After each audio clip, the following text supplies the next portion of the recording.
জানো তো বন্ধুরা, পরশুদিন না আমার বড়দিদির মেয়ে এসেছিল আমাদের বাড়িতে, আর এসেই তো বায়না শুরু করে দিয়েছে যে মাসিমণি আমাকে একটা সুন্দর কেক বানিয়ে দাও, আমি এখন কেক কাটবো। আমি তখন ওকে বলি তোর তো এখন জন্মদিন নেই, তাহলে কেক কাটবি কেন? ও আমাকে বলছে জন্মদিন না হলে বুঝি কেক কাটতে নেই, আমি কেক কাটবো মানে কেক কাটবার, তুমি বানিয়ে দেবে আমাকে এক্ষুনি। আমি তখন ওকে বলি আমার এখন সময় নেই, এখন আমি পারবো না, তুই পরে বলবি, আমি তোকে পরে বানিয়ে দেবো। তখন বলে না না, তুমি একটা কেক বানাচ্ছিলে আমি দেখেছি, ওটা অনেক সুন্দর লেগেছে আমার, আমি ওটাই কাটবো।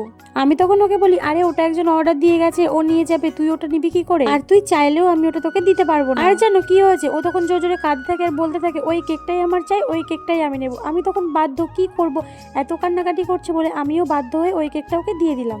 তবে তোমাদের সবাইকে আমার তরফ থেকে অনেক সরি, কারণ তোমাদের সবাইয়ের নামগুলো আমি এখন নিতে পারছি না।